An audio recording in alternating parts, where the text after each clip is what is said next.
So I'm thrilled to be together again, working with Pema Chödron's very pithy and profound,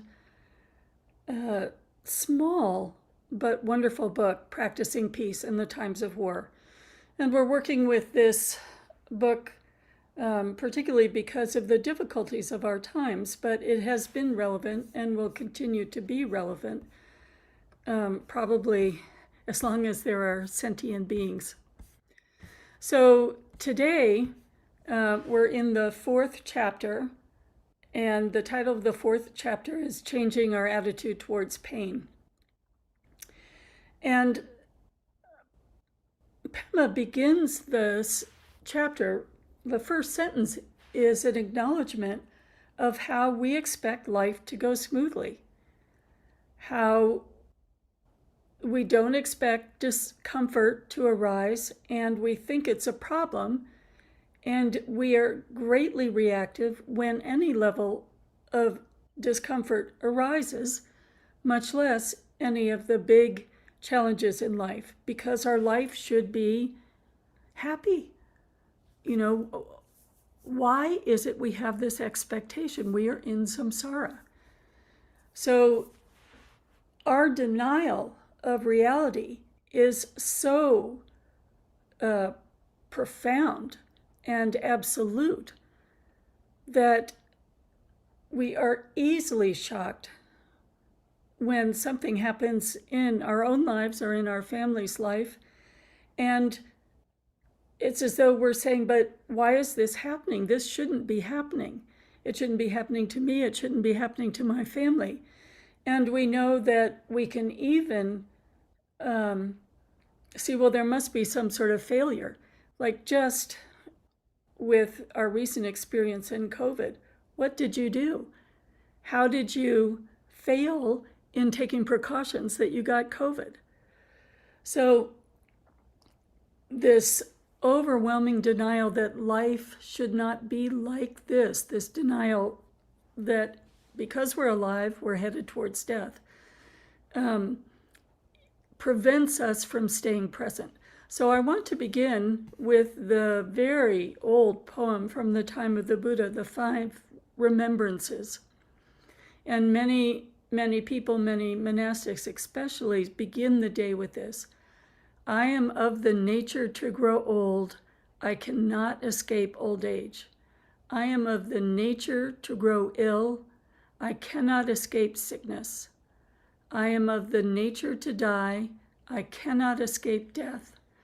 I am of the nature, or I will be separated from everything and everyone I hold dear. My only true possession is my actions. And as we're talking about I am of the nature to grow old, this starts at birth. From the moment we're born, infants age. And from the moment we're alive, we're of the nature to have ill health. And we are of the nature to die. And our loved ones will be separated from us, whether it's by some terrible argument or death. My only true possessions are my actions. So we're really focusing on examining our actions as we look at what is our relationship to samsara and the suffering of samsara. Last week we established that when we are in these situations, like when we get a cancer diagnosis,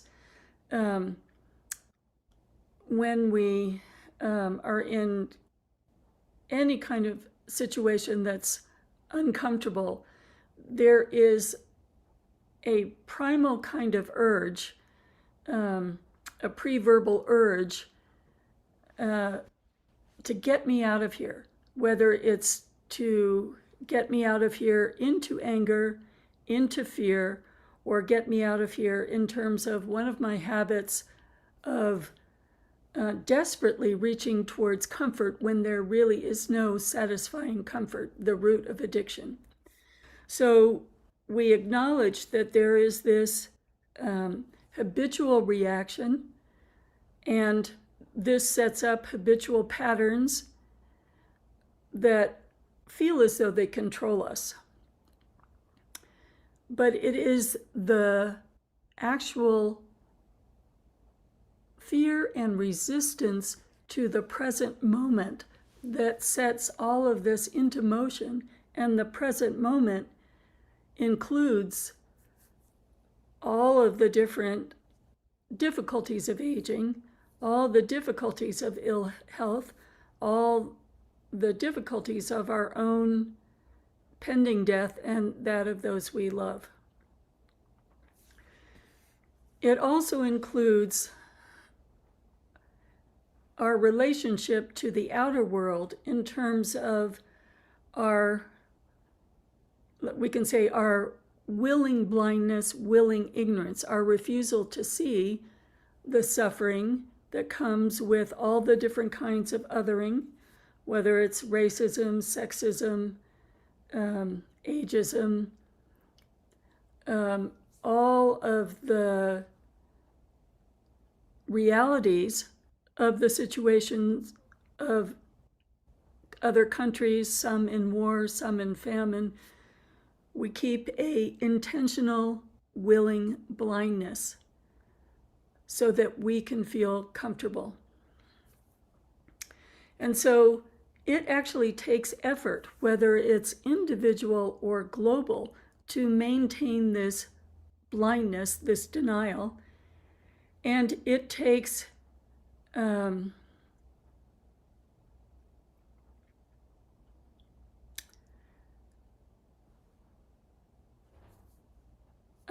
trying to, let's change it to, it causes us more suffering to create the intentional blindness, and we create more suffering for ourselves when we go into our fear reaction, anger reaction, resistance reaction to the reality of life, which is illness, old age, death, separation from loved ones.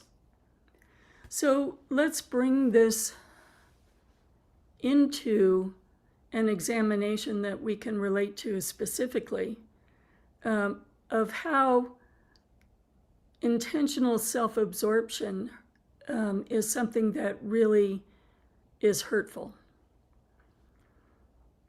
So I don't particularly like aging. I'm just back from India, and it's taken me 5 weeks to go to all the different doctors to check in with all of the body parts that weren't functioning well before I left, and new body parts that were functionally at a suboptimum level when I returned. And it's really easy for me to have resistance to this. I would really like my body to be back to even where it was 5 years ago. 5 years ago, I don't think I took aspirin. And now I have all of these doctors and all of these pills and all of these new habits of when to take the medicine, what order, and how to take a specific medicine. And I have a lot of resistance to that. I noticed that with each new medication, I had a resistance to adding anything into my daily routine, and I was very slow about it. I was not facing that I was of the nature to grow old and have ill health particularly well.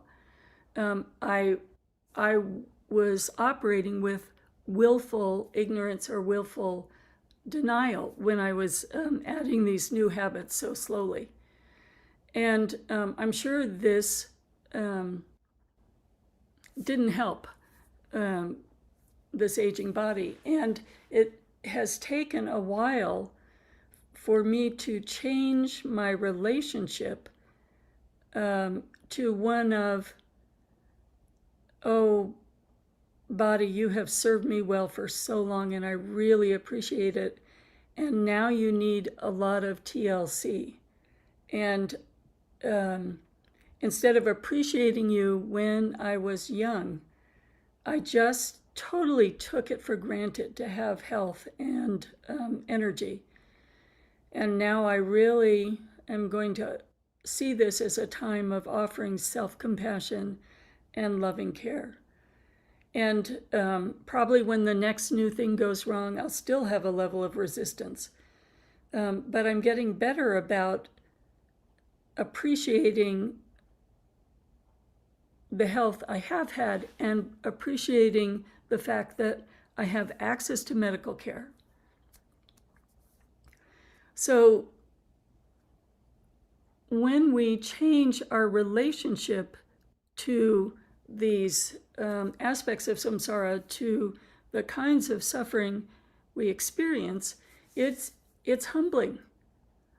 So I can say it's absolutely humbling for me to have to ask for help, to say that I need help, to not be able to function at the level, with the level of energy that I enjoyed for a large part of my life. And I can see there is a level of, we all have a level of fear of what happens if we don't have our independence, particularly mental independence. So I can see within the aging process, it's very easy for a fearful narrative to arise. And when we let that fearful narrative arise, we are building a wall of self-absorption, and we are building a wall of disassociation with all of those people who are in our same situation. Like, why is it difficult? Or when we were younger, I would say it was difficult to visit my mother in the nursing home and see all the levels of dementia and the odors and the slowness and the narrowness of those lives. Whereas when we think of ourselves accepting the present moment to moment of our body changing, all of a sudden there is a sharing of compassion and that loving kindness for our own body, but for all bodies. And we can look at what we are afraid of with compassion for ourselves and in others. And there is a acceptance of the human condition that we can open up to, holding our own suffering of this moment. And let's say everyone in the hospital waiting room, everyone in the nursing home, every one of the caregivers who are working with their own families and pains in their family. And that openness and dissolving the walls of fear becomes a great expansion of our bodhicitta instead of a shutting down, protection, self-absorption. So we're still looking at how do we live in the present moment, accepting our own suffering and the suffering of the world with equanimity. So we're not creating a narrative that is in our own conceptual mind, so our own bubble of self-absorption. We're opening, we're dissolving boundaries, and we're leaning into the experience of the present moment, whether it's painful or joyful. But we're not reacting and shutting down with fear. We're just experiencing the present moment just as it is, and then the next present moment just as it is, and the next present moment just as it is. So it might not be without physical pain. So if I move in a certain way, I can experience a physical pain in my body, but I'm not going to, in my mind, to, why do I have to deal with this? Is it going to get worse? Am I going to be, confined to my house or a wheelchair a year from now? I'm not creating a fearful narrative. I am breathing in, breathing out, with the humility of a fragile human being who may need to ask for help at any given moment. A fragile human being whose body is aging, whose family has their own sickness, old age, mental issues, etc., etc. Not avoiding, not looking, but not creating further pain and further suffering by creating a reactive narrative. Just holding open, moment to moment, this is life. And this moment of life can be infused with bodhicitta. And if I'm not spending my time creating a narrative, I can go right into my heart and open with the object of compassion being something I'm experiencing or something I can see directly, that it's experienced by someone I care about, and then using that arising bodhicitta to then expand further to other sentient beings, so that every present moment becomes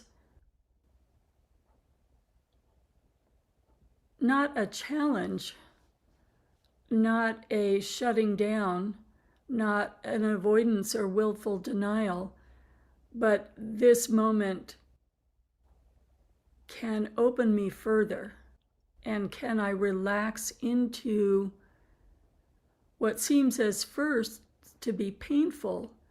Can I open to, this is the pathway for increased bodhicitta? So that's what changes our relationship to pain. Instead of get me out of here, we're saying, let me go into this. Let me see the reactivity and dissolve it. Let me see the Shenpa wanting to take hold and become a larger suffering. Let me soften in this moment. Let me see the desire to create the boundaries, and let me stay open, whatever that means, with equanimity. So I'm reminded of a teaching that Venerable Khandro Rinpoche gave on Tonglen, and I want to contrast two things.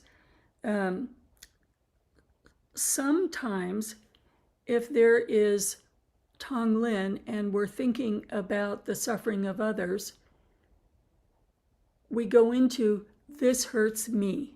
I start crying because this hurts me. And that is a, let's say, an inauthentic Tonglen, because it's about my feeling of pain, as opposed to opening to the pain of others. There are, the converse would be, one of the great historic teachers was thinking about his students, and in his mind's eye, he could see one of his students covered by his Zen, just sobbing, and that person was open to the pain of the world and crying with. So he was feeling the suffering directly of all sentient beings and allowing the tears. So let's make this distinction. We're not trying to in any way make a pain-free life or have an expectation of a pain-free life, that somehow the joy of bodhicitta will take over. We're saying in the present moment, many things arise, many experiences arise, and we feel them. And we feel them and infuse to our best of our abilities with bodhicitta. So this is simply a practice where we are, again, trying to see all of our habitual patterns, trying to see all the corners of our heart, all the ways we look away, all the qualities of our personality that are still confused and move into reactivity, with loving kindness and compassion, as though we were teaching a toddler that we love dearly, saying, "Oh, honey, it's not that you're bad, but let's just think about this. What are other ways to think about this? And how can we be present to the confusion of samsara, both how we experience it and how others experience it, as a medium for bodhicitta?"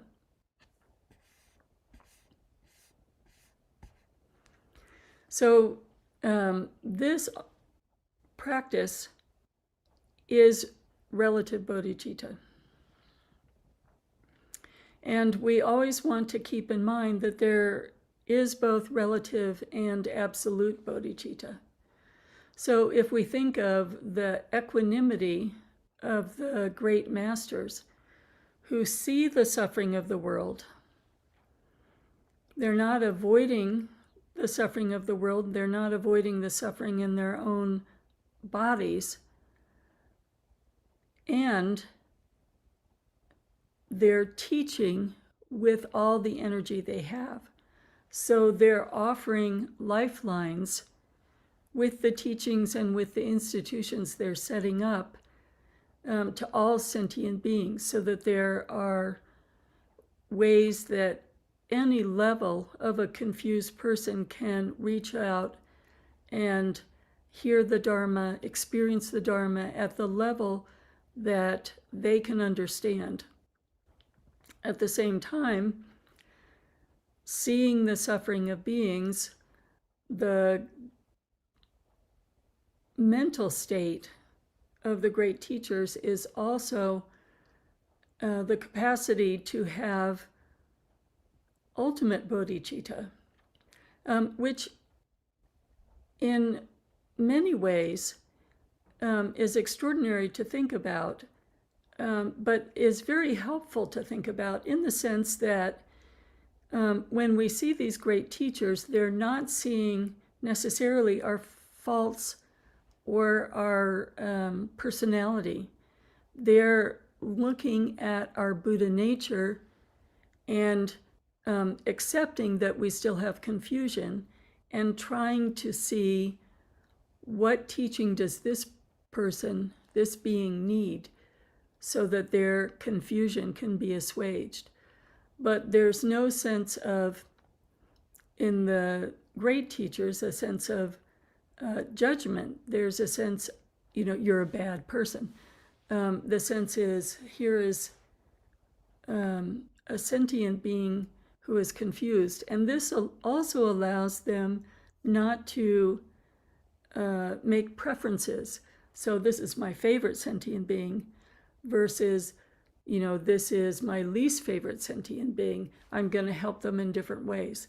It's more, each sentient being needs help. What are the particular teachings that they need, and what is needed now and in the future for all sentient beings? So by seeing their example, we can have a sense that our practice of relative bodhicitta right now is seeing when our boundaries go up and what we need to do to dissolve the boundaries, which boundaries are permeable for us now, and which boundaries are beyond our capacity, let's say leading to despair, so we can see where our growing edge is and push or lean into that growing edge. And as we do that, we become less concerned with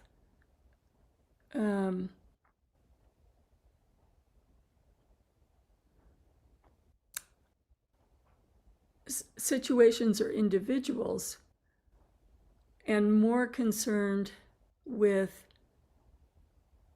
there is a experience of openness that can take in any suffering that I'm seeing or hearing about or seeing in the news. And there's a situation of boundaries that are walls. So as a practitioner,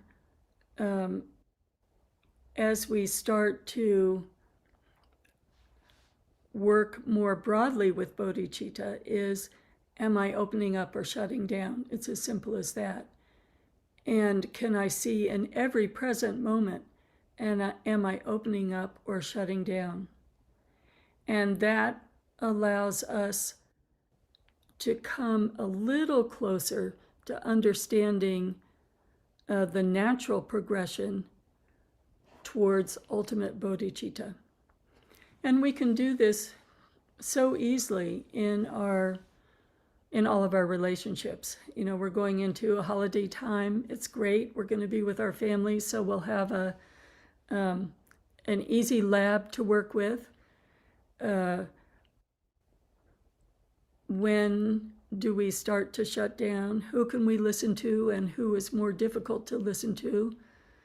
Who, when we are with them, we just take in their suffering with an open heart. Who do we start to judge and think, oh, they're just complaining and whining, or I can't listen to this story again for the millionth time, or who is isolated in the room due to, let's say, maybe lack of hearing. Do I look away and join the festivities, or do I go right to that person and hold them in my heart and be with them? So we will have all of these opportunities. Am I alone on this special day? And do I connect with my own feelings of aloneness, or can I connect to all the people in this situation, all the homeless folks in my town today? Holidays are a perfect laboratory for bodhicitta. So going back to the instruction of this chapter is that pain is a signal. Suffering is a signal to pay attention. And am I shutting down or opening up with this pain? Am I going into self-absorption, or am I opening to all the similar kinds of suffering in this moment? Am I starting a reactive story? Can I see and take in with curiosity, as opposed to reactivity, that this is exactly where I want to be in this present moment, fully alert, fully aware, maintaining equanimity, and touching into the soft heart of bodhicitta, and that this is my growing edge as a bodhisattva warrior, as Pema might say, a bodhisattva in training. So this morning, I'd like to go back to that prayer of the 5 remembrances, and I'm going to put that in the chat. And I'm going to invite some contemplation. Even hearing the prayer or reading the prayer, fear can arise. We don't want to see ourselves experiencing the different problems of aging, the different kinds of health issues that arise in our lives. So I'm going to put up that prayer, and I want to invite you to contemplate which one is the scariest for you. Let's just say it that way. Is the scariest for you, and how do you take that in? How does it affect how you relate to other people who are in that same condition? And how might you take that scary aspect of the reality of life and lean into it as a catalyst for bodhicitta? Okay, so now it's in the chat room. So I'm going to, let's give ourselves really 5 minutes. Choose one of the verses and really take in, this is nature. You know, it's the natural world, and we're a part of that natural world, and it is samsara just right in our faces. And how might we work with it as a catalyst?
Okay, I want everyone to have a chance to express themselves, and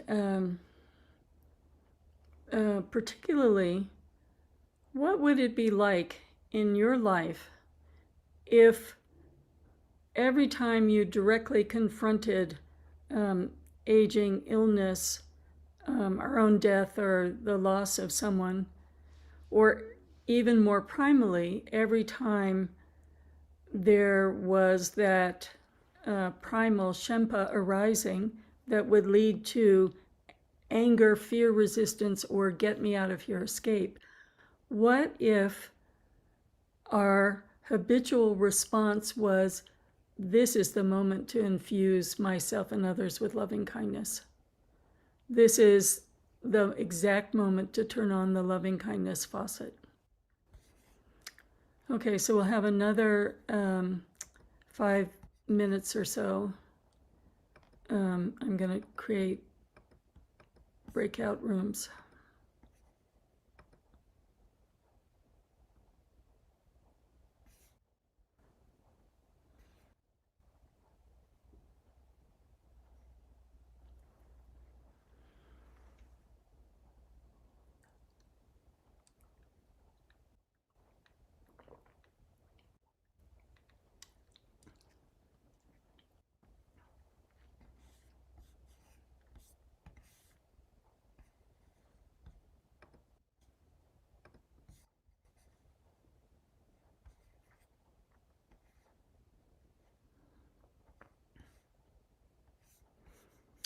So definitely, you don't have to join a breakout room, but we have very little time to discuss, and I want to make sure people have the shyer people are able to have a moment.